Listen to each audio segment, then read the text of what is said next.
Hi, welcome to another edition of the Alan Rosenberg Show. If you watched my whole video yesterday, I mentioned that today is a local record show in Massapequa, New York. I've been going to, Fred is the owner of that record show. I've been going there 24 years. And he's just like the nicest guy in the world. I love going to that show. It's every couple of months. And went to the record show today in Massapequa, and I really did my best to hold back because I got such a big backlog, especially after yesterday's haul. But I got some cool stuff, so I figured I would quickly show it to you. Let's get to it. I did buy some vinyl only because it was cheap. I'm not, I've hundreds and hundreds of vinyl albums, and I like vinyl. But I bought this one only for completion purposes. This is, I'm a big fan of Jay Giles Band, but I refused to buy the last Jay Giles Band album because that was after Peter Wolf was thrown out of the band. And to me, Jay Giles without Peter Wolf, it'd be like the Rolling Stones without Mick Jagger. Anyway, they did do this album. You get it in the Even While I'm Getting Odd, led by Seth Justman, the keyboard player. And I never bought it, but I decided to buy it today on vinyl. It's hard to find this one on CD, and I only bought it because it was $1. So I know the single was Concealed Weapons, and I actually have that 45. Not a bad track. So for $1, Jay Giles Band, nothing huge about that. I did get a couple of other vinyl albums that are promos that I thought were kind of cool, like this one. This is the Bob Dylan London interview, and this is from WNEW-FM, legendary radio station from my area that I grew up listening to, Dave Herman, and that's the back of it. This is from 1981, interview with Bob Dylan. This was around the Shot of Love tour, and you know what? I didn't even open it up. Let's see if there's anything in here. What's in here? Let's see. Nope, just vinyl. And it's on Columbia. And the London interview from July 1981. Conversations with Bob Dylan with Dave Herman. It's got some music on it too, so that's always fun. And that's the flip side right there. So that's kind of cool. That was $3. I do tell the prices just to give you an idea what I spent. I think that's interesting. I also bought this one. This was $3. You may know I'm a huge Bob Dylan fan, and one of my favorite Bob Dylan albums by far is Infidels. And this is a promo also from Columbia, and this is before the album was released in advance. And this is 4 tracks from Infidels: Neighborhood Bully, I, Man of Peace, and Sweetheart Like You. And I don't know, I just thought, my gut was saying, pick it up. So I did. And this was also $3. So, pretty cool little vinyl finds. Nothing major. But, what the hell? Let's do it like that so people can see what it is. Okay. Let's keep going. You probably know from my channel I'm a voracious reader. And I'm always reading books and magazines. And I love old Q and Uncut and Mojo and Classic Rock. And I got these 2 old magazines. Nothing major, but it was 2 for $1. So both of these cost me $1. More reading in my backlog. Wait until you see some of the other stuff I've gotten recently that I haven't showed you yet. We'll stick that one, how about right there? Talking about vinyl, I got this one just because I never saw the picture sleeve before. And I'm a fan of the band. This is the Knack. And this was a 45 of Baby Talks Dirty. Definitely not one of my favorite Knack songs. Kind of helped destroy the band, unfortunately, because a lot of people thought it was a ripoff of My Sharona, which I guess in a way it was. But there's the 45, and I pretty much picked it up just because it had a really great picture sleeve, and I just felt like having it. I have an immense 45 collection. In fact, I didn't do an unboxing, but a haul. I recently got like, I don't know, 245s that I'm going through that I found. So we'll put that right over there. Okay, let's keep going. As far as on the CD front, I never had this, and this is Bobby Keys, his solo record. Of course, legendary saxophone player from Joe Cocker, Leon Russell, Mad Dogs and Englishmen, but most famously, of course, from the Rolling Stones, Brown Sugar is one of his legendary sax solos. Anyway, he did a solo album, and I never picked it up. It's an instrumental, and this is the CD of it, and it's in great shape, and this cost me $1. So, what the hell? Bobby Keys on CD. Bobby Keys on saxophone. I picked this one up. I'm a fan of Joe Walsh. He's not the kind of artist that I need to have too many of his albums. I have Barnstorm and his early classics, solo records, but I picked this one up. This is Look What I Did, the Joe Walsh Anthology 2-CD set. And it's got a nice collection. You got CD1 with Half James Gang and Barnstorm, and then a classic Joe Walsh solo. And I guess this is a BMD version from the Record Club. Anyway, it's in great shape. It's got a nice booklet. And there's the booklet. And I figured, what the hell? I actually have a best of Joe Walsh, but it's a single best of, so this goes deeper. I have a bunch of his stuff. And this was, you can see it. That was $3. Where is it? I thought I just saw it. There it is. You can't see it, can you? Well, it's there. There it is. $3. Just in case you didn't believe me. Okay. This was kind of a cool find.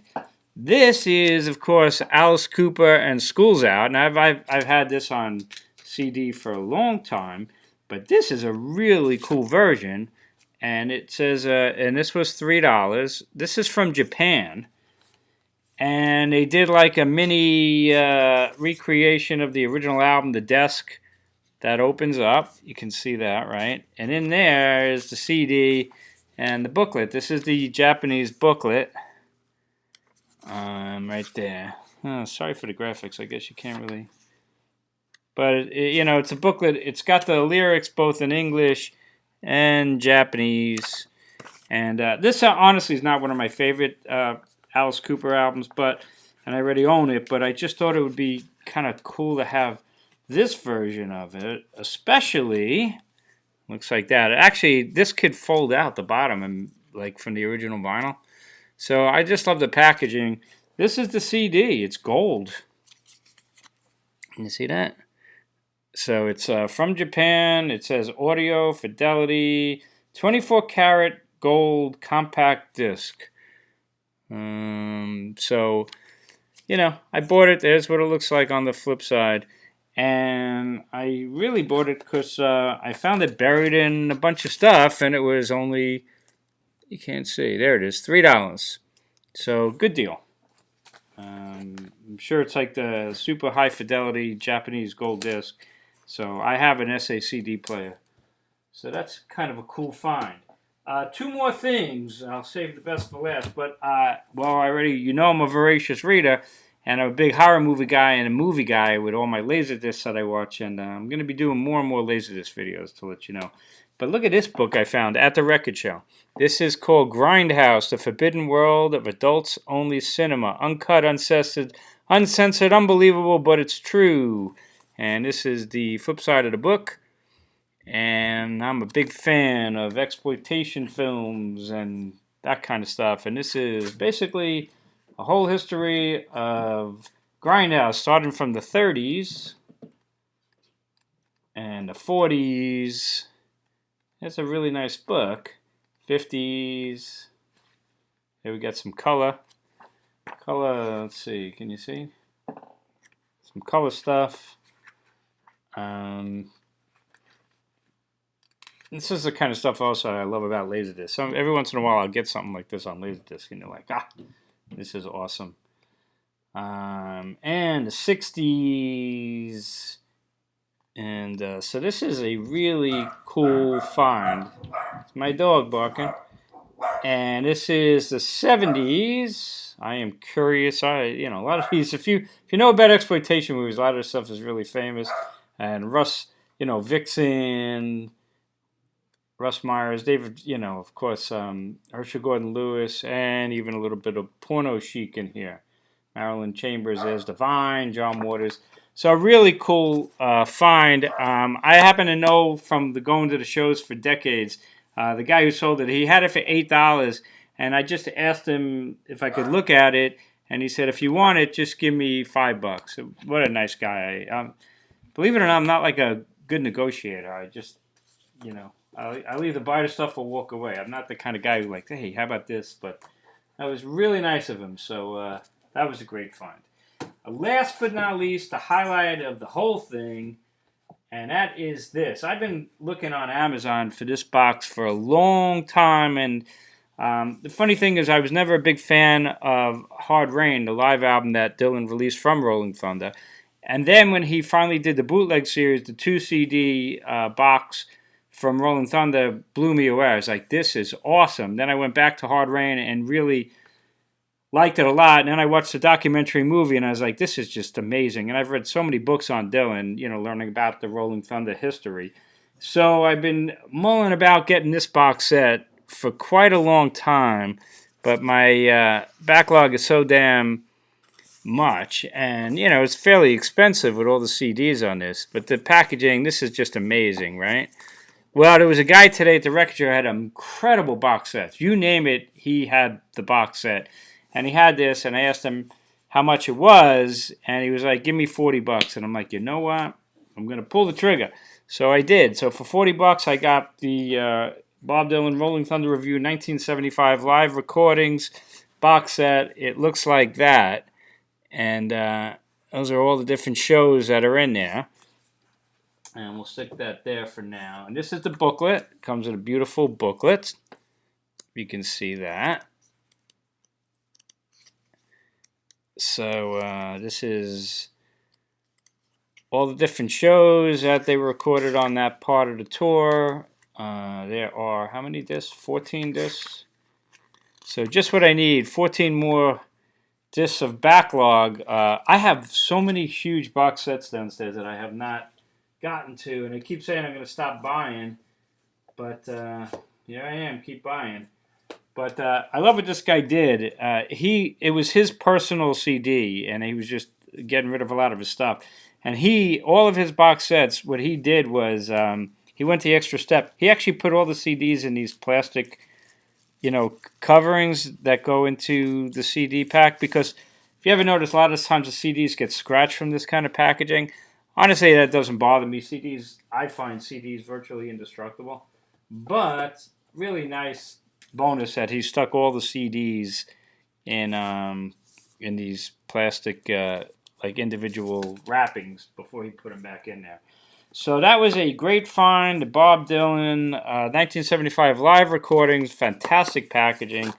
14 CDs of live shows, and a lot of the same stuff, but a lot of different stuff. But because of the way that Dylan always is, and especially on that tour, but basically always, he always plays things differently and changes the lyrics and arrangements. And so this is going to be quite the listen. So eventually I will get to it, but there's like I'll give you an idea of what it is. So there you go. That's what I picked up today at the Massapequa Record Show from Fred, and another fantastic time. Love this stuff, and that's about it. So as always, thanks for watching. I'm going to start digging into the new Stones Will Turn hopefully tonight, 2 CDs and the DVD, and I'll watch it a couple of times and listen to it a couple of times, and I will let you know my review in the next couple of days. So I hope you enjoyed this. I will see you next time on the Alan Rosenberg Show. Have a great rest of the weekend. See you then.